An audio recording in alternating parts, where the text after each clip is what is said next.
अस्सलाम वालेकुम। नया टैक्स ईयर स्टार्ट होने वाला है और जो पुराना टैक्स ईयर यानी कि करंट जो चल रहा है वो खत्म हो जाएगा, और जब ये खत्म होगा तो इसकी टैक्स फाइलिंग इमीडिएटली स्टार्ट हो जाएगी।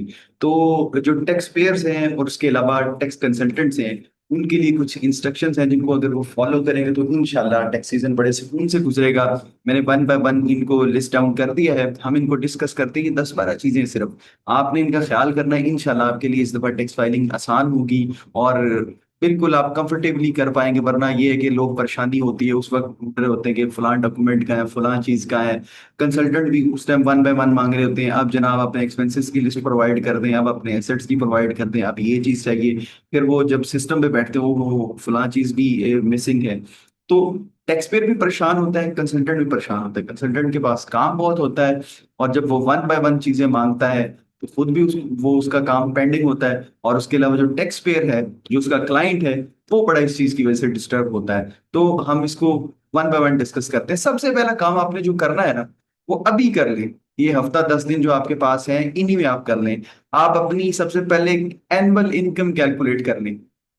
आप ना सोर्स वाइज या हेड वाइज अलग अलग करके लिखना शुरू कर दें कि सैलरी से मैंने ये पैसा कमाया पूरे साल में, अगर मेरी बिजनेस इनकम है तो उससे मैंने ये पैसा कमाया, उसके अलावा कोई मेरी रेंटल इनकम है उससे मैंने ये कमाया। ये तमाम हेड्स ऑफ इनकम है। कोई मैंने प्रॉपर्टी बेची उससे ये कैपिटल गेन आया। आप सबको लिस्ट डाउन कर लें।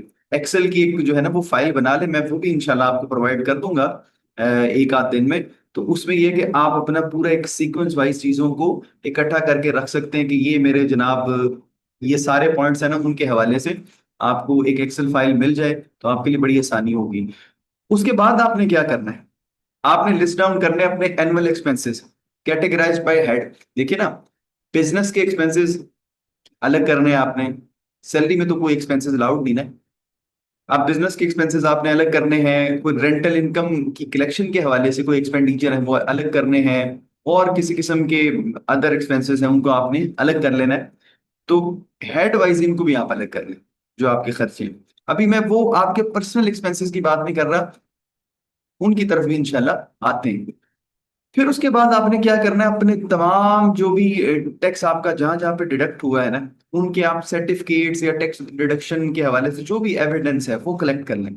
आपका बिजली के बिल के ऊपर कोई डिडक्ट हुआ है उसका सर्टिफिकेट ले लें, मोबाइल बिल के ऊपर या जो आप इजी लोड करते हैं करवाते हैं उसके ऊपर कोई टैक्स डिडक्ट हुआ है, या कोई पेमेंट के ऊपर हुआ है, कहीं भी हुआ है, आप उसका सर्टिफिकेट अपने पास रखें। वो अरेंज कर लें, अभी आपके पास वक्त है इंशाल्लाह। और फिर बैंक से आप जो मुनाफा लेते हैं, प्रॉफिट लेते हैं, इंटरेस्ट लेते हैं, उसके ऊपर भी टैक्स डिडक्ट होता है। ये सेविंग अकाउंट्स वगैरह की बात की जा रही है, तो उस पे जो टैक्स डिडक्ट होता है उसका सर्टिफिकेट आपको मिल जाएगा। अक्सर लोग जो है ना वो, या अक्सर इदारे वो सर्टिफिकेट प्रोवाइड करते हैं 30 जून के बाद। अच्छा, ये आपको तमाम चीजें चाहिए कब से कब तक? हाँ, एक बड़ी इंपॉर्टेंट बात जो हम भूल गए, ये 1 जुलाई 2024 से 30 जून 2025 तक, मतलब ये पूरा एक साल कवर होता है इसमें। टैक्स ईयर 2025 कहलाता है। आपने इसके हवाले से तमाम डॉक्यूमेंट्स इकट्ठे करने। फिर आपकी सेल या परचेज ऑफ गुड्स के ऊपर कोई भी टैक्स लगा, सेक्शन 153 हो सकता है, आपका 236 जो है वो जी हो सकता है, एच हो सकता है, आप उसकी डिटेल्स भी इकट्ठी करके रखें। मैं अभी टेक्निकलिटीज की तरफ नहीं जा रहा कि मैं आपको 236 जी या एच समझाना शुरू कर दूं। मैं आपको 153 जो है वो, फिर आगे उसके 1 बी है या जो भी सब सेक्शंस वगैरह है वो समझाना शुरू कर दूं तो वो आपके लिए मुश्किल हो जाएगा। उसके ऊपर अलग वीडियोस मौजूद हैं, आप हमारे चैनल पे देख सकते हैं। फिर आपने सबसे इंपॉर्टेंट ये वीआईपी पॉइंट है, आपने क्या करना है, अपने बैंक बैलेंस को एडजस्ट कर लें अपनी वेल्थ स्टेटमेंट के अकॉर्डिंग। बड़ी इंपॉर्टेंट चीज है, मैं इसको बोल्ड भी कर रहा हूँ। आपके बैंक में जो एडिशनल पैसा पड़ा है ना, जो एक्सेस अमाउंट पड़ी है, उसको जनाब बराए मेहरबानी विड्रॉ कर ले। अदरवाइज वो आपके लिए बड़ी परेशानी क्रिएट करेगा, क्योंकि आपके पास जितनी ज्यादा वेल्थ होती है उतने इन्फ्लोज भी होने चाहिए, उसका कोई सोर्स भी होना चाहिए कि ये पैसा आया कहाँ से। तो वो पैसा जो जिसका सोर्स आपके पास मौजूद नहीं है, किसी के पैसे पड़े हुए हैं, या जो है वो कोई कर्ज लिया है, कोई और मसला है, जो कुछ भी है, आप ना सारा मैनेज करके रखिए। ठीक है ना, उसको विड्रॉ कर लें। जिसके आपके पास जस्टिफिकेशन नहीं ना मौजूद, उसको आप विड्रॉ कर लें। उसके बाद आपने क्या करना है,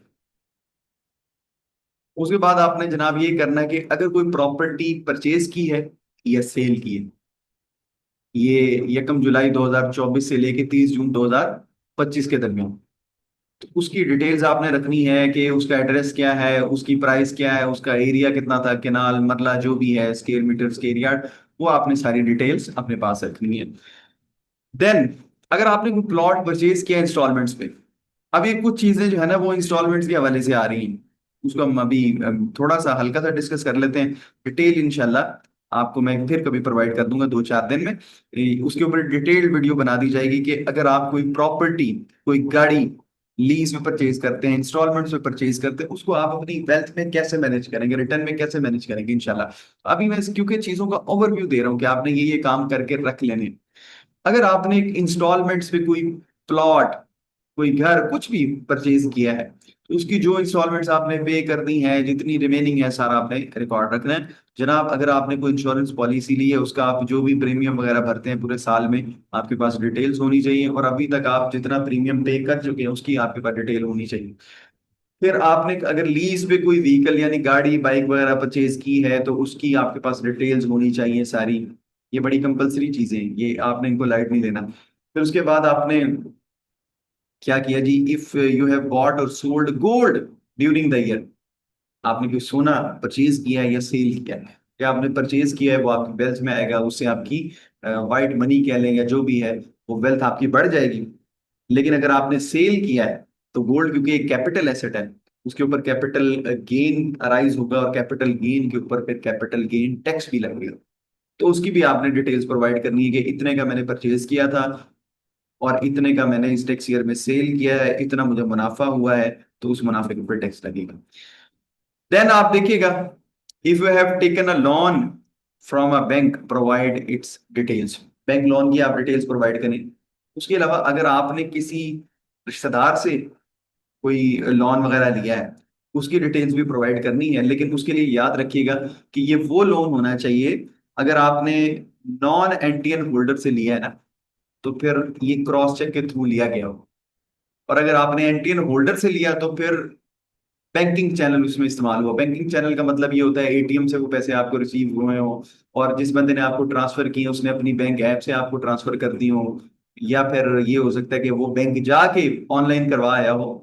यानी आपने बैंकिंग चैनल के थ्रू पैसे रिसीव किए हों, तो वो एज अ नॉन कंसीडर होंगे, अदरवाइज वो आपकी इनकम मानी जाएगी। और अगर आपने किसी नॉन एनटीएन होल्डर से लिए, तो सर फिर सिर्फ क्रॉस चेक चलेगा, अदरवाइज वो आपकी इनकम होगी। अगर आपने इस तरीके से पैसे नहीं लिए बल्कि कैश लिया, तो फिर आप उसको भूल जाएं, आप खामोशी इख्तियार करें।